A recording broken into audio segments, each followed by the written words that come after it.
Plus Sports and Plus TV Africa on a Thursday morning. Wow, what a day. My name is Wale Scott. Welcome on the show. Too many things I intend to discuss today. Too many things that confuses a lot of football fans, including myself. I'll tell you about it later on the show, okay? Now, Super Eagles coach Gernot Rohr has called up Genk forward Paul Onuachu for the 2021 African Cup of Nations qualifiers against Benin Republic and Lesotho. Rohr invited Onuachu, who was initially on standby, to replace Moses Simon, who has been stopped from joining the Eagles squad by French club Nantes. Onuachu's invitation was confirmed via the NFF's Twitter handle on Wednesday, that's yesterday. Now, Nantes had via a statement published on their website on Wednesday stated that Simon would not join the Eagles for the AFCON qualifiers. According to Nantes, all players selected for international duties outside Europe will not be released due to the COVID-19 protocols. Onuachu's initial exclusion from the 24-man Eagles squad released by the NFF last week sparked reactions from Nigerians. 26-year-old is Eagles' top scorer in Europe with 25 goals from 29 league matches. I will join by a guest later on the show. He's not due to network problems, but he'll come back very soon. I will start with that question. The question is, Onuachu is the highest goal scorer in Nigeria playing in Europe. He has scored 25 goals in 29 matches. How do you overlook a man like that and instead pick a Moses Simon, who is doing well too? But obviously Onuachu, on paper, has done much better. 25 goals in 29 matches. And you put him on standby for Moses Simon. When my guest comes on the show, then we'll talk about that, okay? Now, club media officer Rilwanu Malikawa says the technical advisor of Kano Football Club, Lionel, Emmanuel, has resigned. According to Malikawa, the resignation letter was tendered to the club 2 hours before Pillars' home match against Kwara United. The spokesman said the management of the club would study the reasons he cited for the resignation after the match against Kwara United.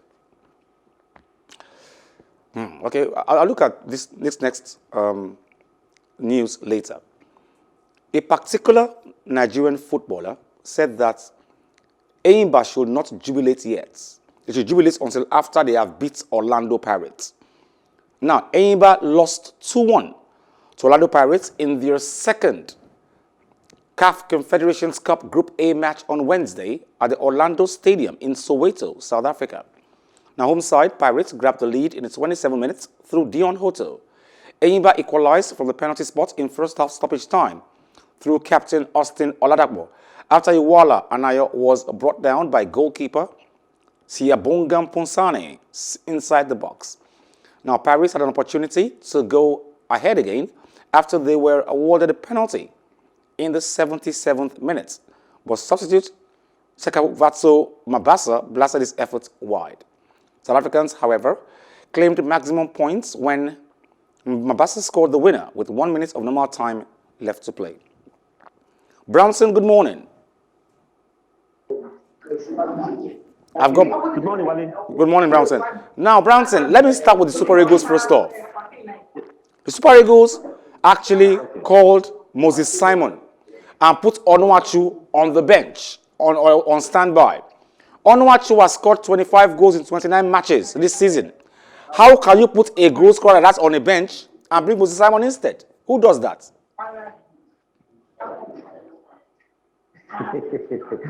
You know, I mean, your guess is as good as mine. When we saw the list, we were surprised at Gernot Rohr's choice of players, and it's very shocking some kind of decisions that the coach has made. I mean, everybody knows that right now, Paul Onuachu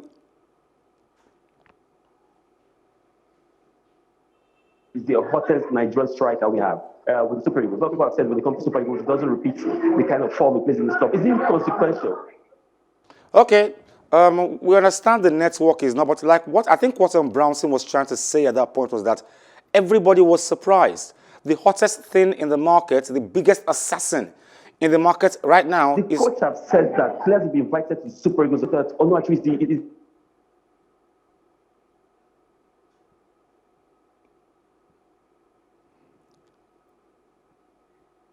Okay, I think it's just due to network. We'll try and make some adjustments right now, and we'll come back. Please stay with us.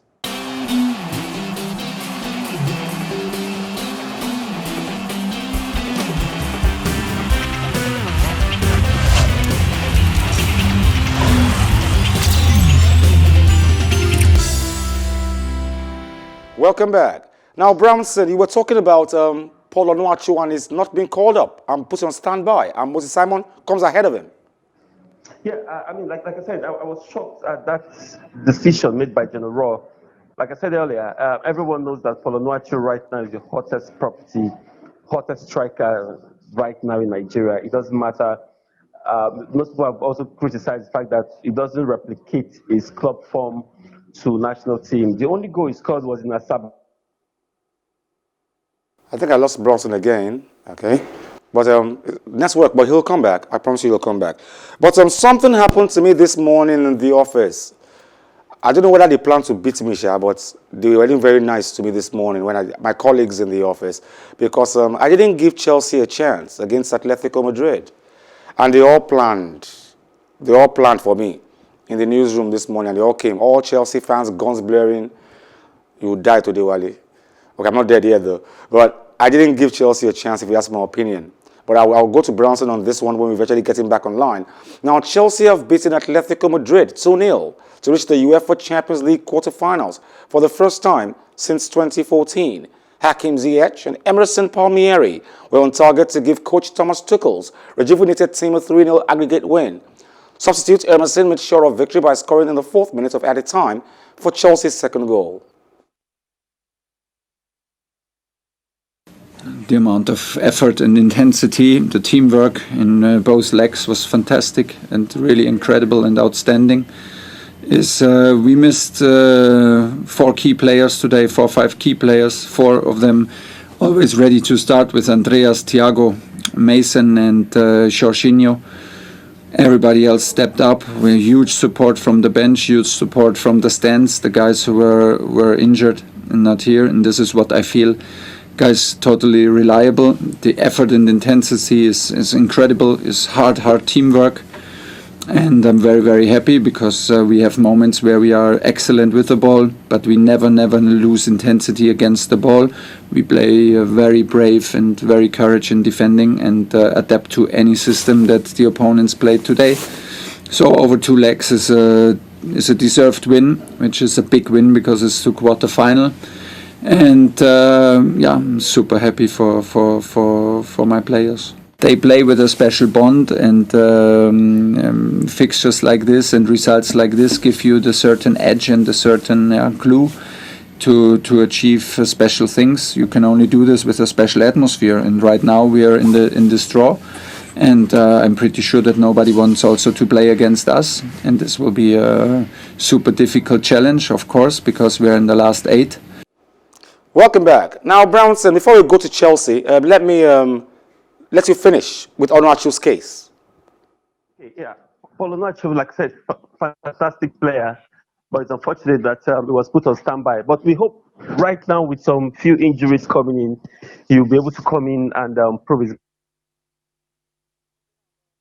I said earlier, my colleagues who are Chelsea fans came guns blaring this morning and saying that what exactly did I say on the show? That Chelsea will not make it happen against Atletico. Well, they did, both legs. What's happening to Chelsea's rejuvenation now?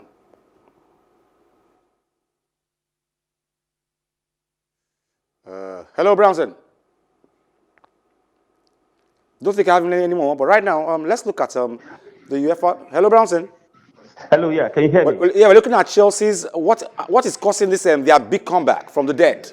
I must tell you that I'm not really a big fan of Thomas Tuchel, but his style of play in recent times have been able to shut me up. Football really is about winning. It doesn't. It's not about sentiment and all of that. They've been fantastic under their new manager, and they'll be still unbeaten in the Champions League doubleheader against Atletico Madrid, which I probably thought that they will get spanked, but they've been able to overthrow it. There's something that Thomas Tuchel must be doing right at this time, and is replicating. You, Brownson, now would be a team that has a Kai Havertz, Timo Werner, Christian Pulisic, Ben Chilwell, have no business losing games. And Lampard was losing games. Tuchel is here, and he's doing very well with the team.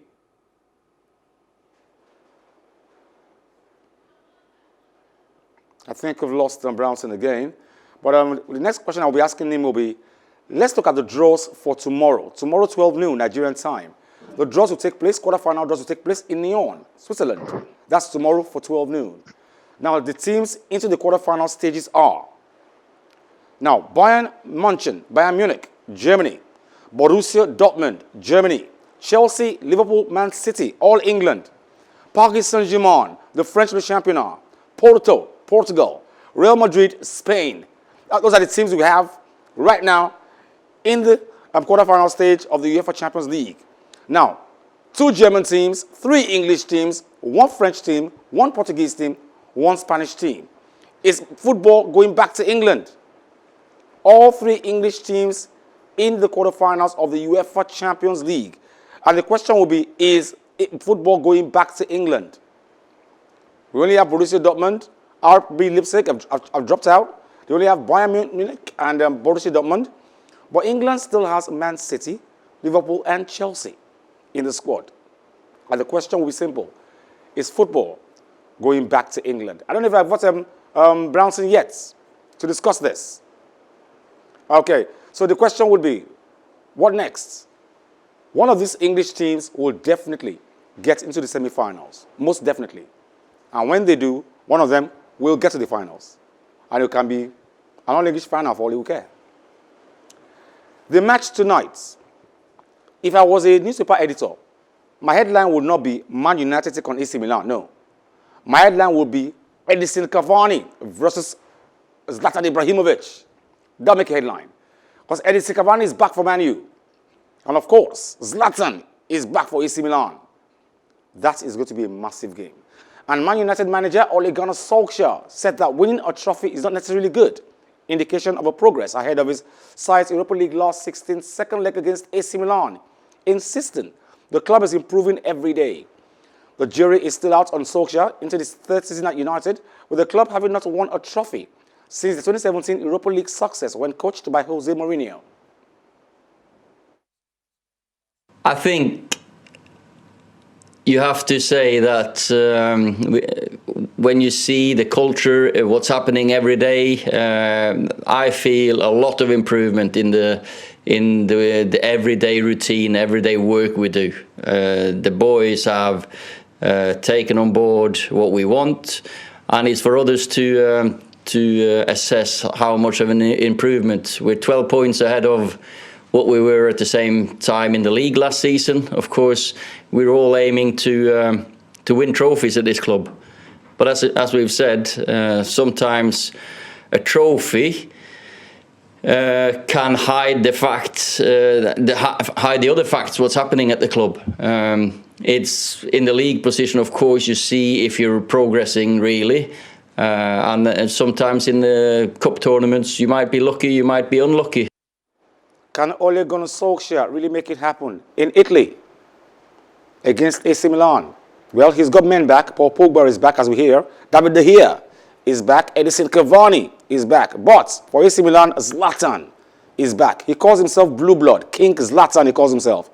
And he goes up against an old foe, Edinson Cavani, against a club he played for a few years ago. Massive game, if you ask me. But with the return of Cavani against AC Milan in the Champions League, that will be a plus for Man U. But Zlatan back, a minus for Man U.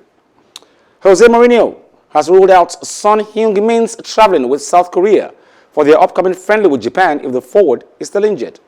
20-year-old is set to miss out on Tottenham's UEFA Europa League last 16 second leg with Dynamo Zagreb today due to a hamstring problem. Mourinho also hopes England boss Gareth Southgate can find some compromise with Harry Kane to manage game time over international breaks. Look, if a player is injured, a player cannot play a friendly, an official, doesn't matter the match it is. So if we arrive next week and the Son is injured, and we can obviously prove that to the South Korean Football Association, what is he going to do there? Nothing. So if a player cannot play for the club, the player cannot play for the country.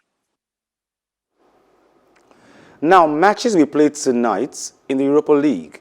Now, Shakhtar will take on Roma. Arsenal host Olympiacos. Zagreb travel to Tottenham. Now, Molde host Granada.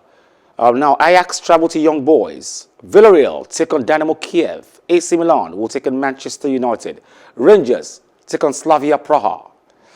Massive games. And of course, some games men are looking forward to definitely has to be AC Milan against Man United in Italy.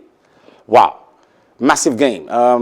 Maybe Molde against Granada, but of course, Arsenal against Olympiacos, another game you have to look out for. So it has to be both English teams tonight. Man U against AC Milan. Arsenal hosts Olympiacos. Now, an inquiry for the Football Association has concluded that generations of young people suffered horrific sexual abuse at the hands of many of England's professional and amateur football clubs due to a wholesale absence of child protection policies, ignorance, and naivety.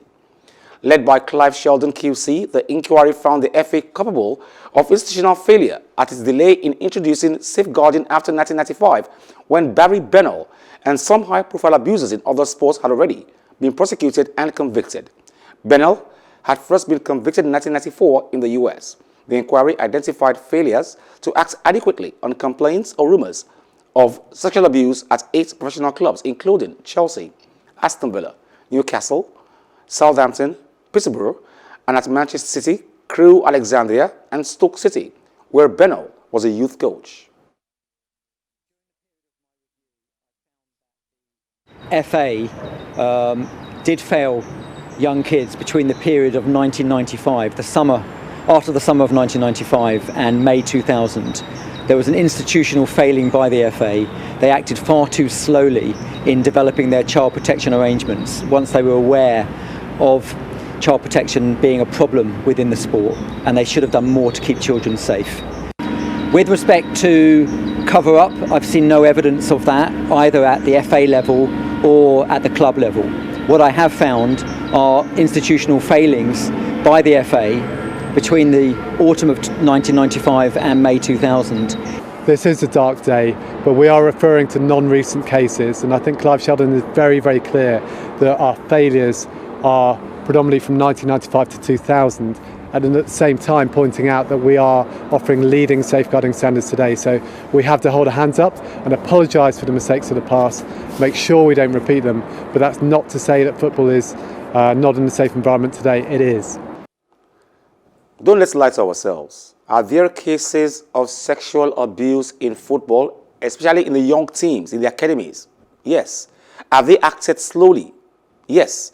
And somebody there was apologizing for acting slowly, and they promised to act faster next time. These things will exist. Acting fast might slow it down or stop it totally, okay? Barcelona coach Joan Laporta gave Lionel Messi a hug and then pledged to do everything in his power to convince the club's all-time scorer to stay after being officially sworn in as the club's new president on Wednesday. Laporta's speech to Messi came 2 days after the Argentine equaled Xavi Hernandez as the club's highest appearance maker on 76-7 games, marking the occasion by scoring twice in a 4-1 rout of Huesca. I'll do everything I can to make Leo stay because he's the best player in history, Laporta said in his speech at the Camp Nou, as Messi and fellow captains Gerard Piqué, Sergio Roberto, and Sergio Busquets watched on. James Harden recorded his 11th triple-double of the season to lead the Brooklyn Nets to a 124-115 road win at the Indiana Pacers on Wednesday. Harden had 14 points, 15 assists, and 10 rebounds for the Nets, were without the injured Kevin Durant and Kyrie Irving. The Pacers' Domantas Sabonis had a triple-double of his own, scoring 18 points, 11 rebounds, and 11 assists, as the hosts took control, but they were undone by Harden after the break. He had just 15 points and 7 assists after 2 quarters of the game.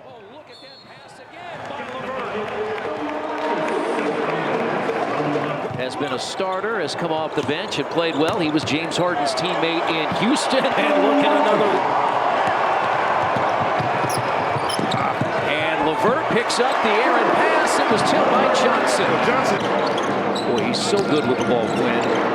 Yeah, because Chris, he handles it so well, puts so much pressure on you. It's another turnover. It's another turnover. Brogdon lays it in. Good active By Brown. Harris. That is a guy in Harden trying to make. Brooklyn was going to have 3 people waiting for him when he got there. And that goes, splits it. Harden puts it up short. Got his own rebound, and we're tied. Robots in one zone underneath the man-to-man by Malikawa. Minute mark we go. And Harden with a left hand got it. Everybody's hand. Yeah. I mean, that's just apropos, and Claxton pounds it home. Night for James Harden. 5-time scoring leader. Gets around Brogdon, puts it up, and... The game was all Harden, if you ask me. We apologize for not being able to have Brownson and Nwanna on the show. Network problems. He's promised to be here tomorrow. And of course, sit back and relax, buy a popcorn, get a drink, and watch Arsenal against Olympiacos tonight. And of course, AC Milan against Man United, the game everybody is waiting for. And of course, everybody says, well, Tuchel, welcome back, the Messiah. He's brought Chelsea back from the dead. Join us same time tomorrow on another edition of Plus Sports on Plus TV Africa. My name is Wally Scott. Like I always advise you at the end of every show, if not for anything, at least for your hearts, do some sports.